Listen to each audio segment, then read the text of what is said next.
Vamos a continuar nuestro estudio en la página 40. Son 179 páginas en el sílabo. Vamos a empezar nuestro estudio en la página 40 y vamos a repasar algunos elementos que cubrimos esta mañana cuando estábamos por terminar la sesión. Estábamos hablando del gran sello oficial de los Estados Unidos de América y nos dimos cuenta que este sello tiene varios elementos en común con el estandarte de los romanos y tiene una conexión muy estrecha con el Imperio Romano. Ustedes notan que en el lado reverso del sello, es decir, en la parte de atrás del sello, tiene un ojo de la providencia y saliendo del ojo de la providencia hay unos rayos del sol. También tiene dos inscripciones en latín. Una inscripción dice Anuit Coeptis, que significa Él ha favorecido lo que hemos emprendido. Y la otra inscripción es Novus Ordo Seclorum, que se puede traducir Nuevo Orden Mundial. Es significativo que las inscripciones están en latín, el idioma del antiguo Imperio Romano, aun cuando ese es un idioma muerto en realidad. Luego vimos que hay una pirámide que tiene 13 niveles, que estaba incompleto, que significa que lo que emprendieron los fundadores todavía estaba inconcluso.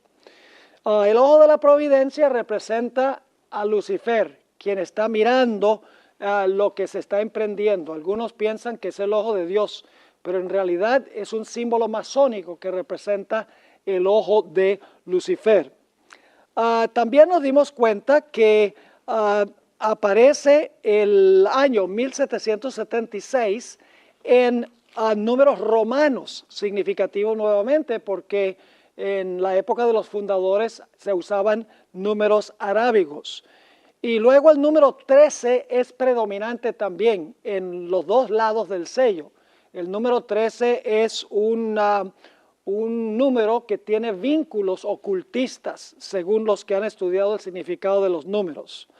Ahora, no solamente el gran sello tiene símbolos que son afines a los símbolos que había en la Roma antigua, sino que también hay varias banderas que tenía los Estados Unidos en la época de las guerras de la independencia y posteriormente, que tienen también la misma idea del águila y del sol combinado con el águila.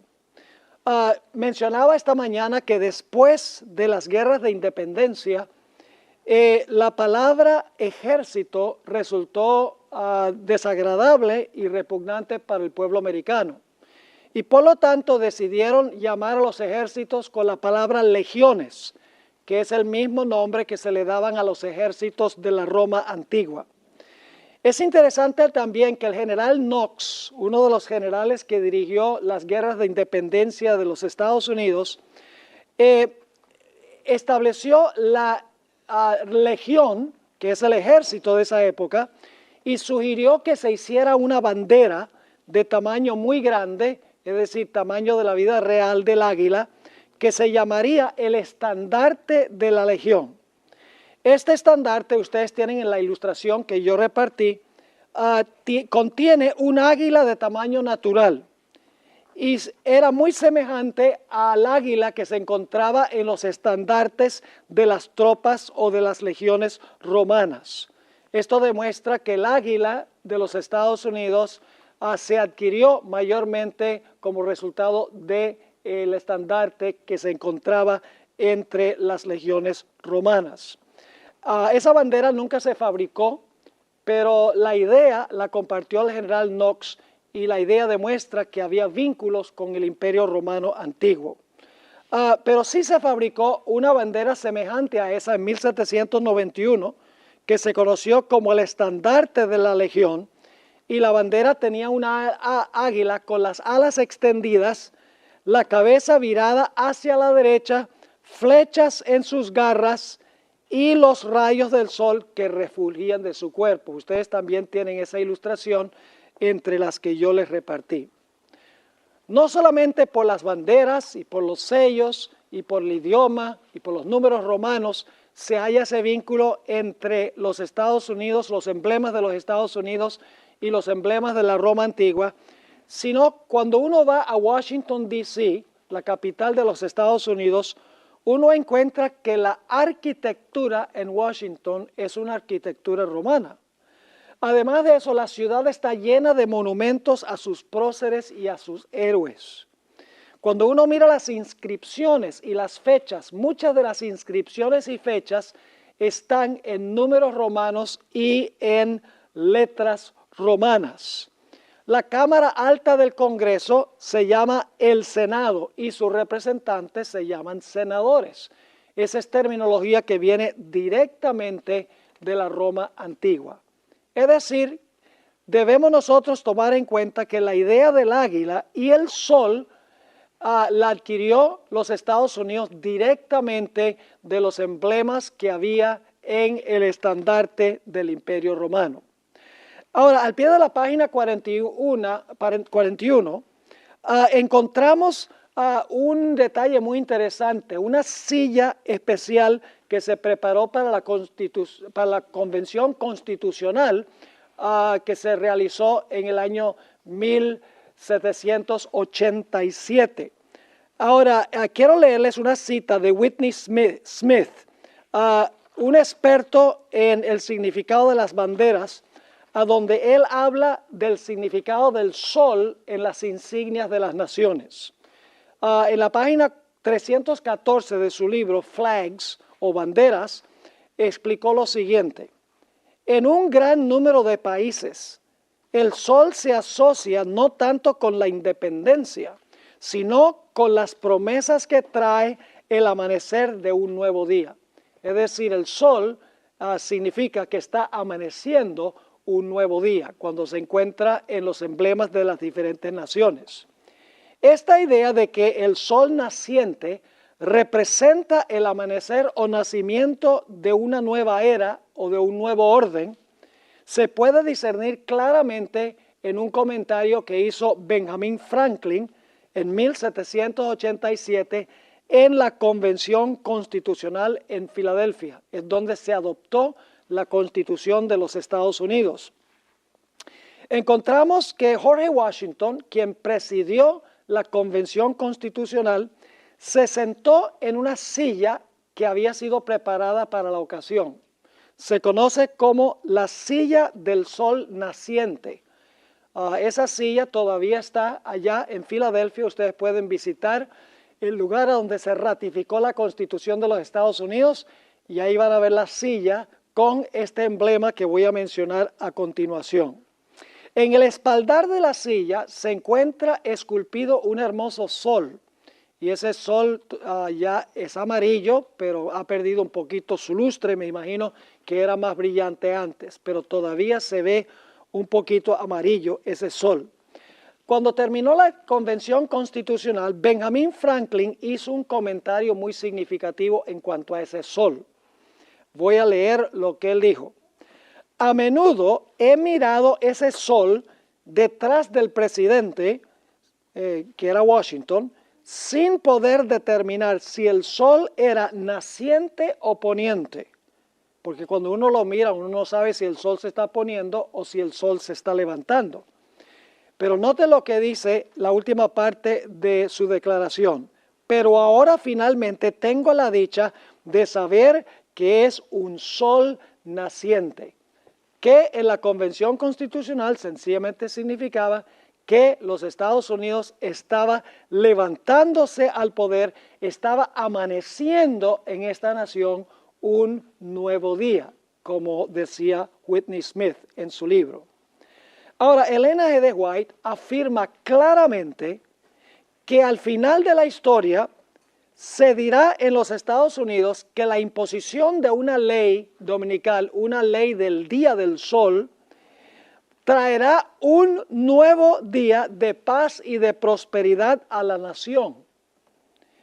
Es interesante leer esa cita de la hermana White. Recuerden que el emblema del sol, según los expertos, significa el amanecer de un nuevo día. Todos sabemos lo que va a pasar con los Estados Unidos. como resultado de las múltiples abominaciones que se están practicando, entre las cuales está el matrimonio entre homosexuales, que va en contra del plan de Dios en la creación, y luego la ley dominical. La hermana White dice que los Estados Unidos se va a desprender de la justicia, se va a desprender de Dios. Y como resultado las cosas van a ir de mal en peor. Pero para tratar de traer a la nación otra vez al lugar donde estaba antes, con paz y con prosperidad, con la idea de tener un nuevo día, el amanecer de un nuevo día, se va a imponer una ley dominical pensando que eso va a traer prosperidad de nuevo. Note lo que dijo la hermana White o escribió en El Conflicto de los Siglos, página 576. Se declarará que los hombres ofenden a Dios al violar el descanso del domingo, que este pecado ha traído calamidades que no concluirán hasta que la observancia del domingo no sea estrictamente obligatoria, y que los que proclaman la vigencia del cuarto mandamiento, haciendo con ello que se pierda el respeto debido al domingo y rechazando el favor divino, turban el pueblo y alejan, ¿qué cosa? Alejan la prosperidad temporal. Es decir, para recuperar un nuevo día, para regresar a lo que fue la nación en su origen, es necesario imponer por ley el día del sol como el día de reposo nacional. Ahora, alguno podría objetar y decir, si vinculamos el águila de los Estados Unidos con el águila de Roma, ¿no tendríamos también que vincular el león de Babilonia con el león de Inglaterra? ¿O el oso de Medo-Persia con el oso de Rusia? ¿O el dragón chino con el dragón romano? La respuesta a esta pregunta es que no, por dos razones. Número uno, Inglaterra, Rusia y China no han profesado haber adquirido sus símbolos nacionales de Babilonia, Medo-Persia y Roma. Es decir, no hay ninguna conexión histórica entre el león de Inglaterra y el león de Babilonia. No hay ninguna conexión histórica entre el oso de Rusia y el oso de Medo-Persia. No hay ninguna conexión histórica entre el dragón de la China y el dragón que encontramos en Apocalipsis el capítulo 12, que representa a Roma. En segundo lugar, Mateo 24 tiene una doble aplicación. Si la abominación asoladora, escuchen bien, se relacionaba con Roma, el águila y el sol, en el tiempo de la destrucción de Jerusalén, entonces el cumplimiento final tiene que tener también una relación con Roma, con el águila y ¿con qué? Y con el sol, porque Mateo 24 tiene una doble aplicación. Ahora vamos a estudiar algo muy interesante, y es que hay una conexión entre la antigua Babilonia de Nabucodonosor y la Babilonia final que se menciona en el libro de Apocalipsis. Hay una conexión continuada desde la Babilonia antigua hasta la Babilonia moderna. Vamos a examinar esto ahora al pie de la página 42. Al examinar las Escrituras, claramente la abominación asoladora de Mateo 24:15 tiene un doble cumplimiento. Uno histórico, como hemos visto en la destrucción de Jerusalén, y el otro durante los 1260 años y al final de la historia, cuando los Estados Unidos se una con el papado. Y algunos de ustedes estarán diciendo, pastor, entonces usted está diciendo que Mateo 24 tiene una triple aplicación, porque si se aplica a la destrucción de Jerusalén, se aplica a los 1260 años y se aplica al tiempo del fin, entonces tendría una triple aplicación.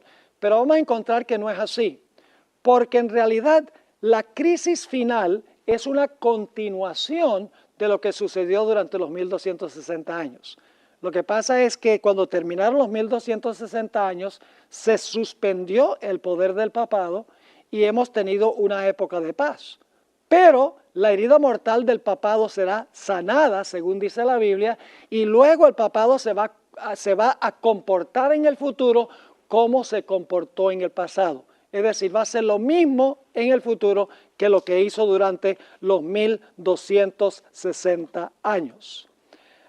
Ahora, vamos a continuar aquí. Un examen cuidadoso de Daniel 11:31, Daniel 12:11 y Apocalipsis 11:1 y 2 confirma sin lugar a dudas que la expresión abominación asoladora se refiere a la nefasta obra de Roma papal durante los 1260 años. No tenemos tiempo de estudiar esas profecías, pero esas profecías mencionan los 1260 años. Es decir, el papado durante ese tiempo colocó la abominación asoladora. Pero quiero que noten el siguiente párrafo que es muy importante. Esta nefasta obra continuará al final de la historia cuando el papado resucite de su herida mortal. Ahora viene un párrafo muy importante, voy a tomar tiempo para explicarlo porque es de vital importancia. En Apocalipsis 17, 4 y 5 se menciona la ramera papal como llena de ¿qué? Llena de abominaciones. Y luego en Apocalipsis 17, 16, en el mismo capítulo, se describe el momento en que los reyes de la tierra dejarán a la ramera asolada. ¿Ven las dos palabras claves? Las dos palabras claves que ya estudiamos. Se encuentra en primer lugar, la ramera practica abominaciones y luego dice que va a llegar el momento en que los reyes de la tierra la van a dejar ¿qué? La van a dejar asolada. Abominación del asolamiento que hemos visto en la profecía de Mateo, el capítulo 24. La palabra griega abominaciones, que se usa en Apocalipsis 17, 4 y 5, se halla también en Mateo 24, 15 y Marcos 13, 14. Es la mismita palabra, abominaciones. Ahora, quiero que noten también que la palabra asolada, que la ramera quedará asolada, es la misma palabra que se usa en Mateo 24, 15 y Marcos 13, 14, a donde habla del asolamiento. Es decir, que el cumplimiento final de lo que encontramos en Marcos 13 y Mateo 24 es cuando la ramera practique sus abominaciones y finalmente será asolada. La abominación del asolamiento, por así decirlo. Ahora, es un hecho histórico muy bien documentado que la Roma papal recibió su poder, su trono y gran autoridad de Roma pagana por intermedio de la iglesia de Pérgamo. Es decir, el puente entre Roma pagana y Roma papal es Pérgamo. La iglesia de Pérgamo es la iglesia de Constantino. Ustedes saben que Constantino fue el que hizo la transición del imperio romano pagano y Constantino introdujo muchas de las ideas del paganismo al papado. Es el puente, en otras palabras, entre Roma pagana y Roma papal. Y que además Roma papal recibió su día de reposo ¿de quién? De parte de Roma pagana en los días de Constantino.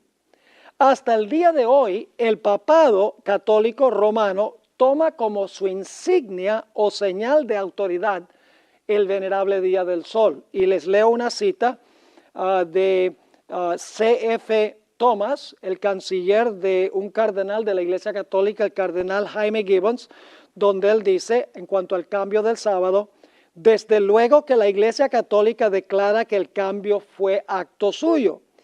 Y el acto, es decir, el acto de cambiar el día, es una marca de su poder eclesiástico y de su autoridad en asuntos religiosos.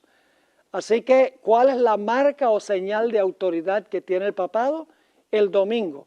¿De dónde adquirió el Día del Sol el papado? Lo adquirió de Roma pagana. Ahora, vamos a nuestra siguiente sección.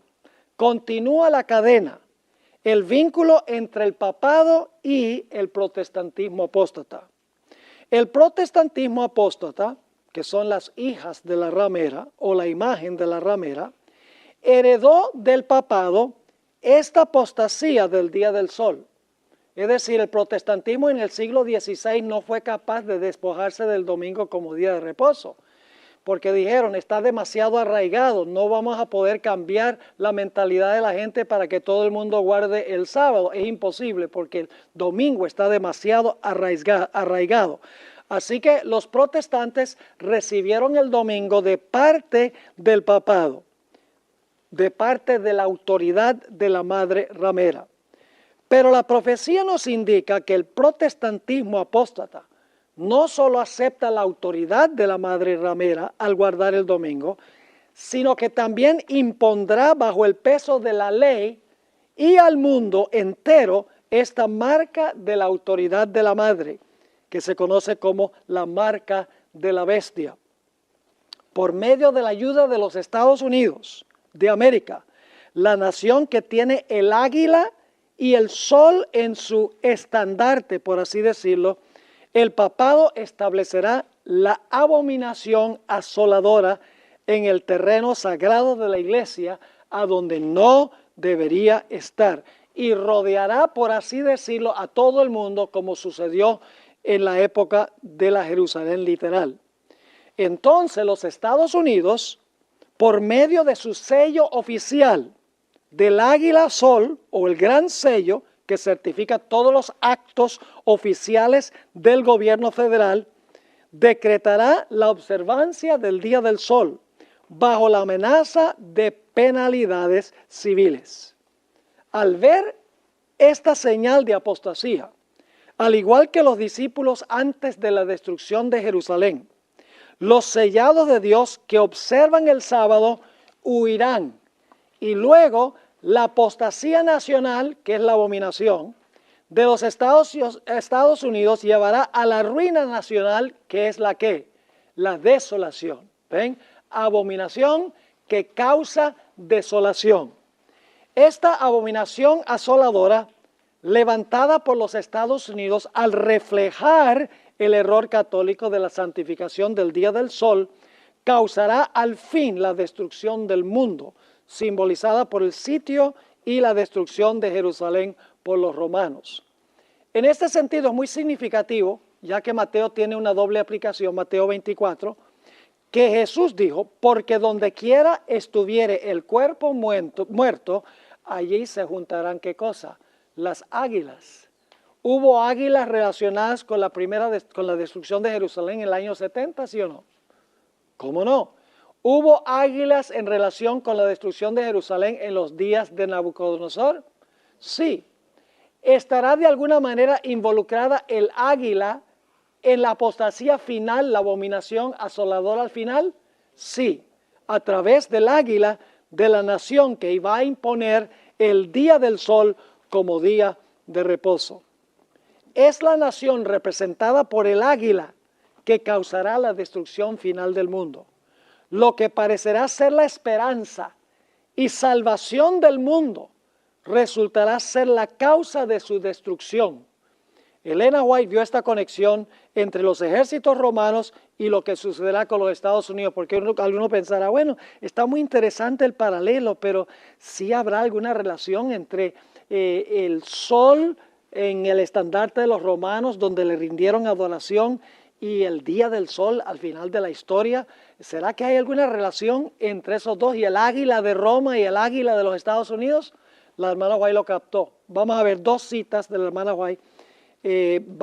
Dice en Testimonios para la Iglesia, tomo 5, página 426 y 427. Sí, fíjense la comparación que hace la hermana White. Por el decreto que imponga la institución del papado en violación a la ley de Dios, nuestra nación se desvinculará completamente de la justicia. ¿Qué es lo que va a causar que los Estados Unidos se desvincule completamente de la justicia? La imposición del día del papado. ¿Se están dando cuenta aquí? Es decir, esto viene de Roma pagana a Pérgamo, los días de Constantino, se pasa a la cuarta iglesia, que es la iglesia de Tiatira, la iglesia papal. La iglesia papal se lo traspasa a ¿quiénes?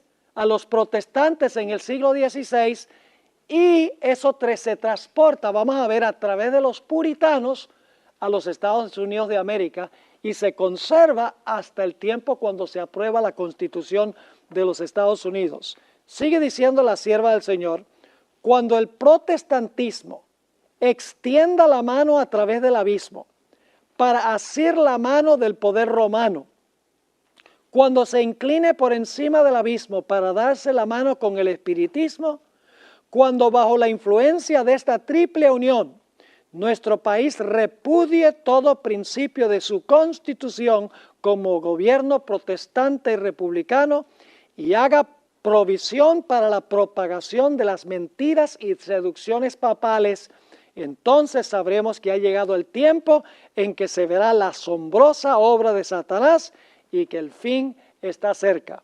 Y luego noten el siguiente párrafo. Como el acercamiento de los ejércitos romanos, fíjese a dónde va la hermana White para explicar esto que va a pasar en el tiempo del fin. ¿A dónde regresa? A Roma, a la destrucción de Jerusalén. Como el acercamiento de los ejércitos romanos fue para los discípulos una señal de la inminente ¿qué? Destrucción de Jerusalén, que es la desolación. Esta apostasía, la apostasía tiene que ver con la observancia del día del sol. Esta apostasía, dice ella, podrá ser para nosotros una ¿qué? ¿Recuerdan cuál fue la señal cuando Jerusalén iba a ser destruida? Los estandartes romanos con un águila y un ¿qué? Y un sol. Interesante. La hermana White dice aquí que lo que va a ser la señal es nuevamente el día del sol. Sigue diciendo, esta apostasía podrá ser para nosotros una señal de que se llegó al límite de la tolerancia de Dios, de que nuestra nación colmó la medida de su iniquidad y de que el ángel de la misericordia está por emprender el vuelo para nunca volver. Y luego quiero que noten el siguiente paso que menciona la hermana White. ¿Han notado ustedes en Mateo el capítulo 24 que inmediatamente después de la abominación asoladora dice, luego viene el tiempo de angustia cual nunca se ha visto? En Mateo 24 viene la abominación asoladora y luego entonces viene la tribulación, la gran tribulación. Ahora fíjense el siguiente paso que menciona la hermana White. Dice lo siguiente, los hijos de Dios se verán entonces sumidos en aquellas escenas de aflicción y angustia, ¿de quién? De Jacob.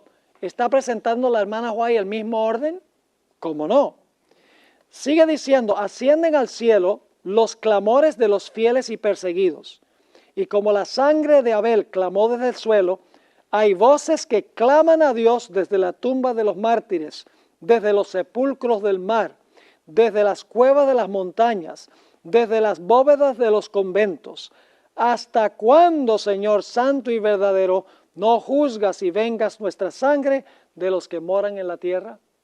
Según la hermana White, ¿hay alguna conexión entre los estandartes romanos que tenían un águila y sol y lo que va a ser los Estados Unidos? Claramente que sí. Ahora, la segunda cita se encuentra en el tomo 5 de los Testimonios, página 439. Y aquí es explícita la conexión. Dice, no es ahora tiempo para que el pueblo de Dios fije sus afectos o se haga tesoros en el mundo. No está lejano el tiempo en que, como los primeros discípulos, seremos obligados a buscar refugio en lugares desolados y solitarios. Ahora viene la comparación. Así como el sitio de Jerusalén por los ejércitos romanos fue la señal para que huyesen los cristianos de Judea, así la asunción de poder por parte de nuestra nación con el decreto que imponga el día de descanso papal será para nosotros una amonestación.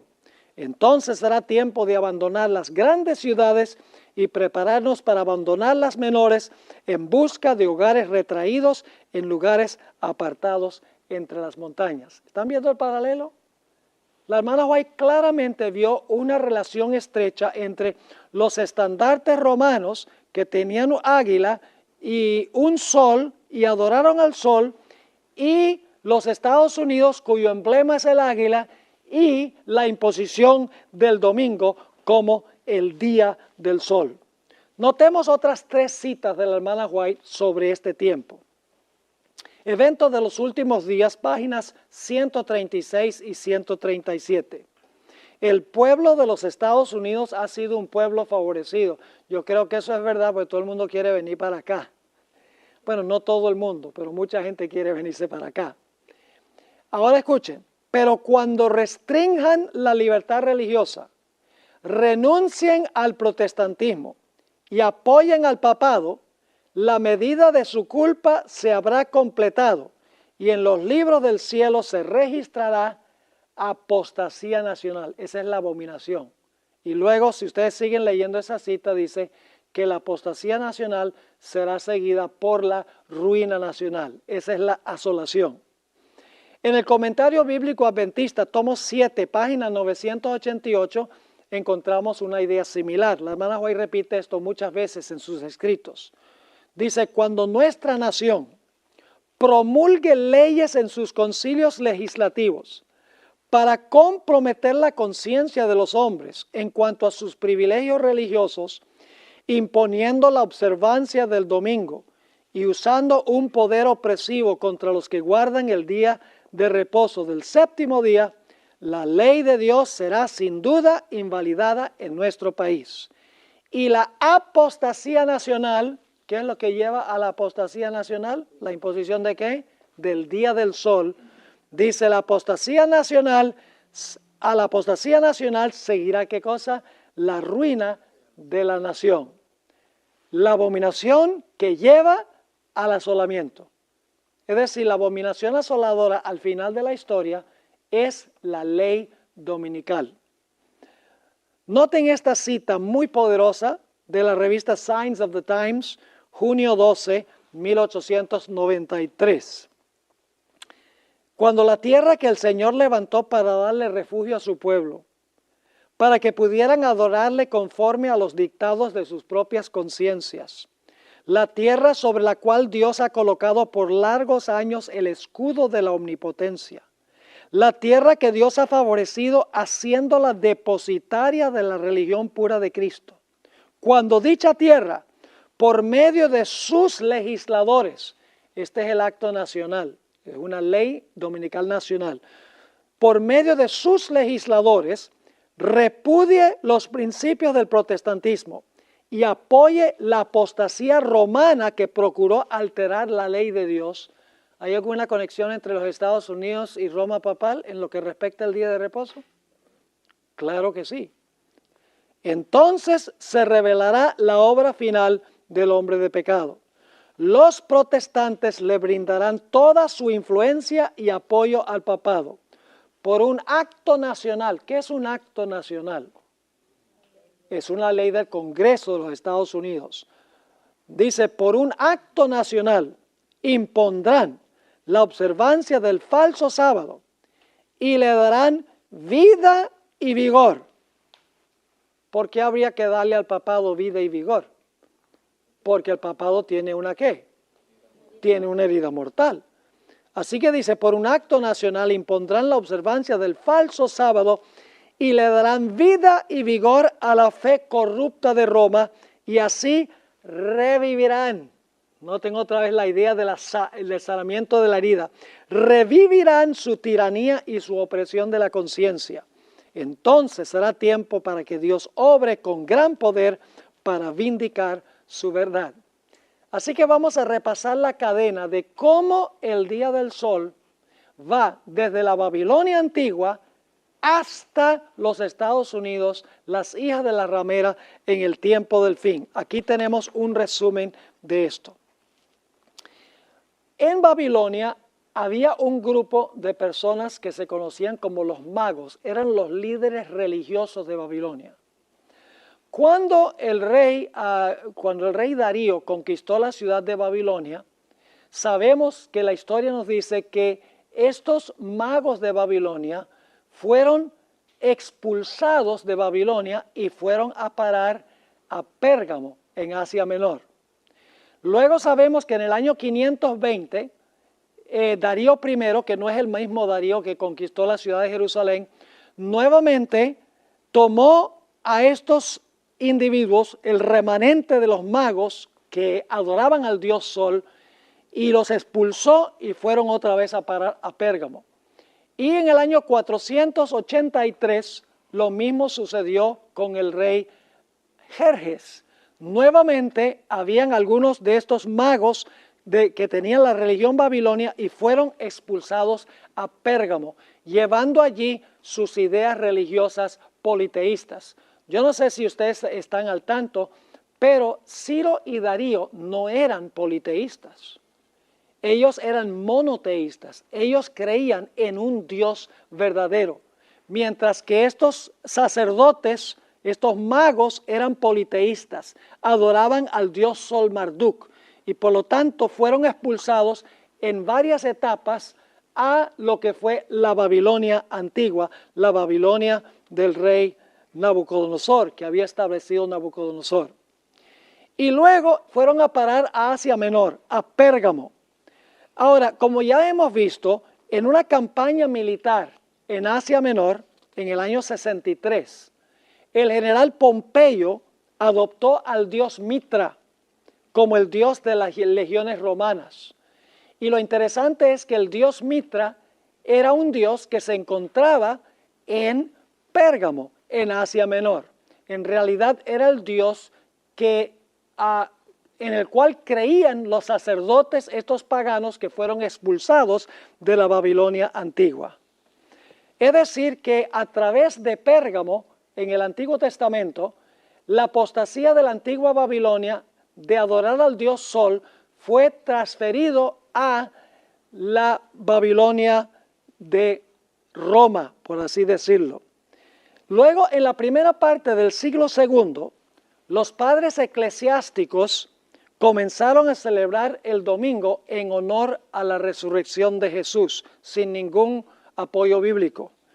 Luego, en el siglo IV, Constantino, quien adoraba al sol bajo el nombre Deus Sol Invictus, fusionó la adoración al dios Sol con la observancia del domingo en honor a la resurrección de Jesús.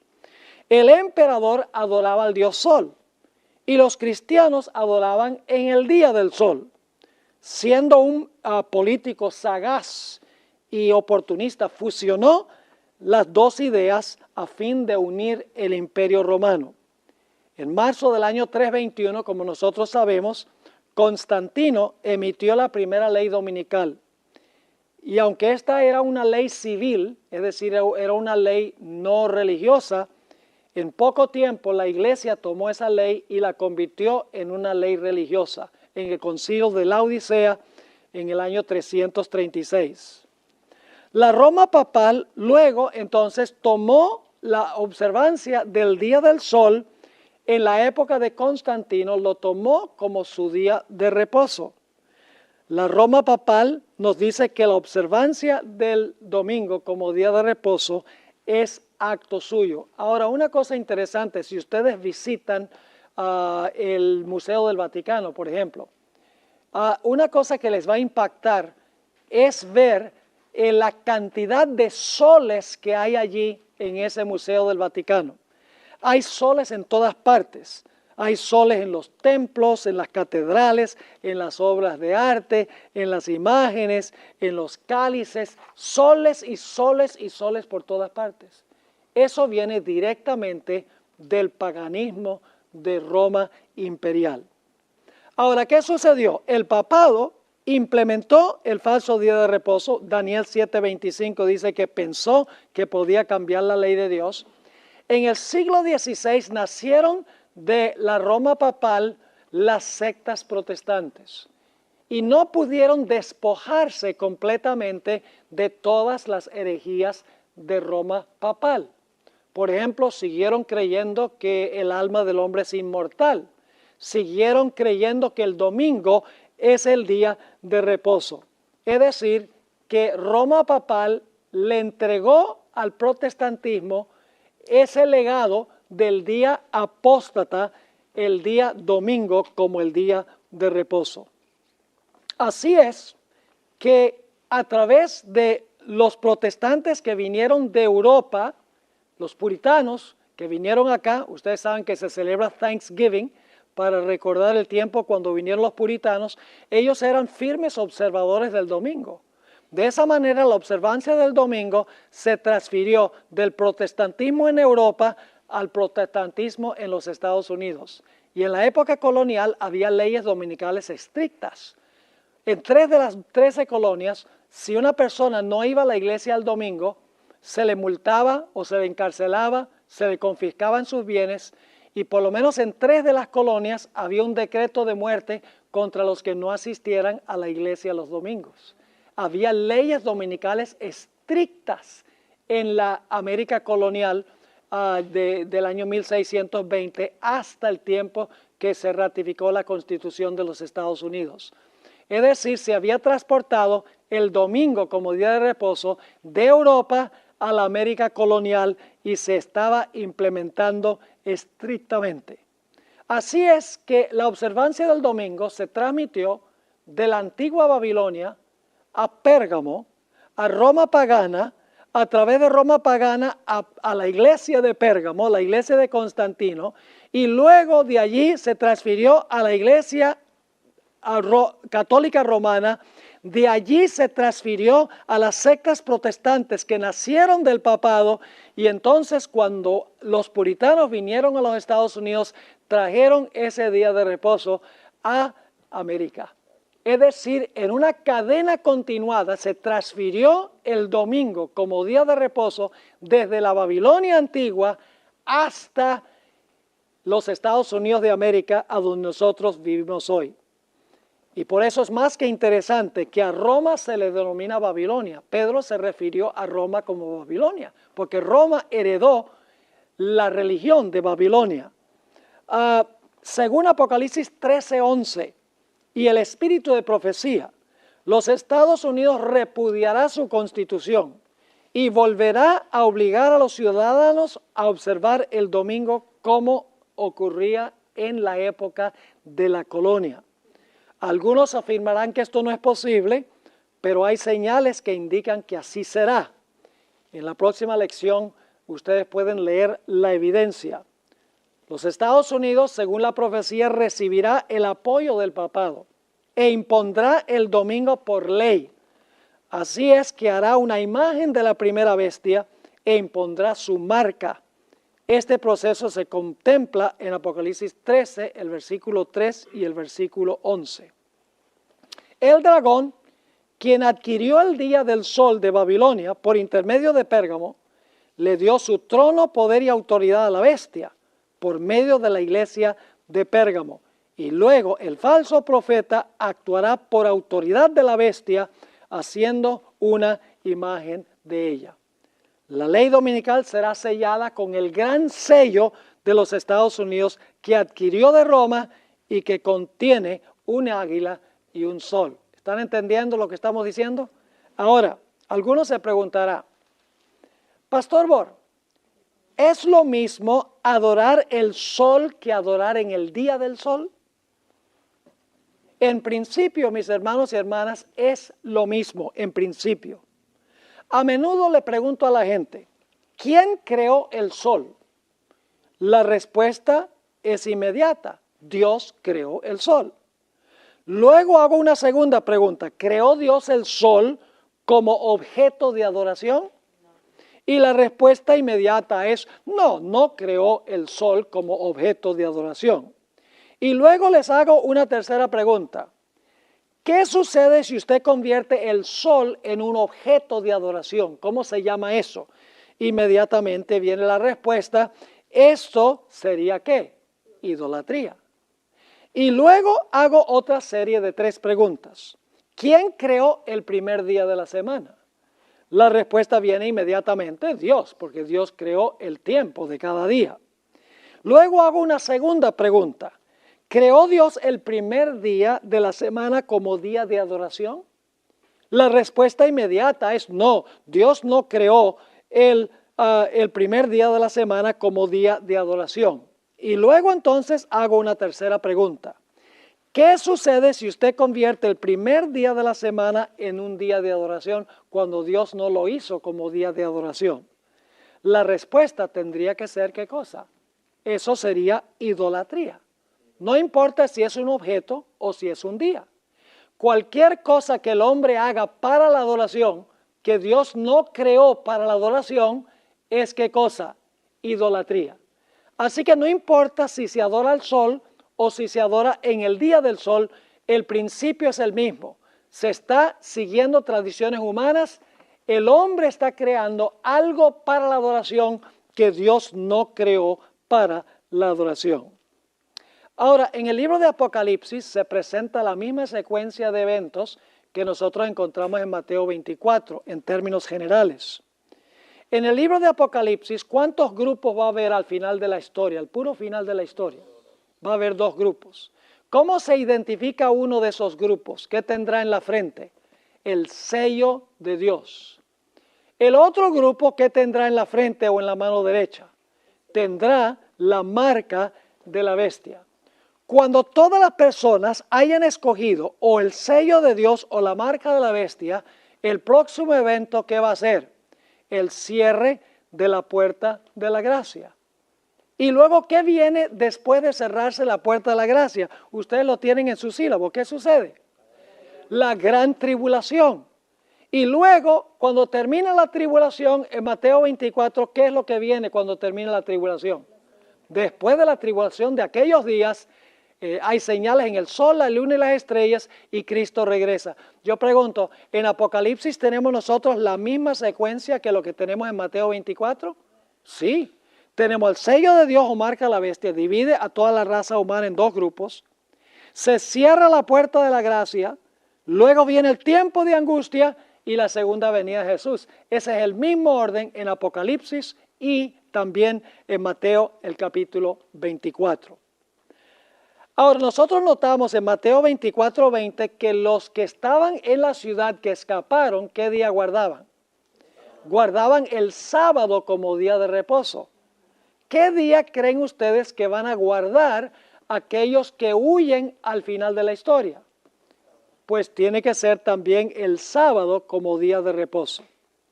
Estados Unidos, así como el Israel antiguo, fue escogido por la providencia divina para cumplir la misión de proteger y esparcir la verdad en todo el mundo.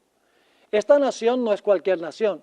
Dios la escogió específicamente como un lugar de refugio a donde se pudiera predicar con libertad el mensaje final de Dios, para proteger la verdad de Dios, con plena libertad civil y libertad religiosa. Este país ha tenido un impacto mundial que ha llevado la predicación del Evangelio a toda nación del planeta. Tiene una constitución que garantiza la libertad civil y la libertad religiosa para cumplir libremente su misión. Pero cuando esta nación repudia su constitución y cometa la peor abominación de la historia, que es imponer la observancia del día del sol, como en los días de Ezequiel estaban adorando, ¿qué cosa? El sol, que era el clímax o la cúspide de todas las abominaciones. Entonces Dios registrará en los libros del cielo apostasía nacional que será seguida por la ruina nacional. Ahora es interesante notar que después de la abominación asoladora, en Mateo 24:17, dice que los fieles iban a huir la ciudad de Jerusalén. ¿Qué va a suceder cuando se imponga la abominación asoladora en los Estados Unidos? ¿Qué va a hacer el pueblo de Dios? El pueblo de Dios también va a tener que huir. Ahora, en Mateo dice, huyan a los montes de Judea. Los que están en Judea, huyan a los montes. Y algunas personas podrían decir, ve, esto se aplica solamente a los judíos literales, porque dice que los que están en Judea huyan a los montes. Nosotros hoy en día no vivimos en Judea. Por eso es importante tomar en cuenta que hay más que un solo relato de las señales del fin. Si comparamos el Evangelio según San Lucas, el capítulo 17 y el versículo 31 y 32, encontramos que lo que Mateo aplica a los que viven en Judea, en Lucas 17, se aplica a lo que deben hacer los seguidores de Jesús en todas partes del mundo. En Lucas 17, 31 y 32 dice, en aquel día, y está hablando de la segunda venida porque menciona los días de Noé, menciona los días de Lot, así será la venida del Hijo del Hombre.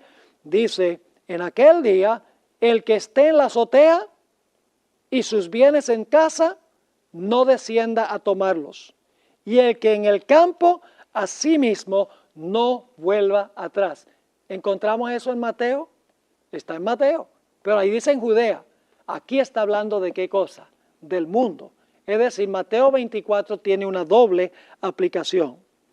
Y luego en el versículo 32 dice, acordaos de qué, de la mujer de Lot. ¿Cuál fue el problema con la mujer de Lot? El problema con la mujer de Lot es que ella salió de Sodoma, pero Sodoma no había salido de ella. Y se convirtió en una columna de sal, según la Biblia.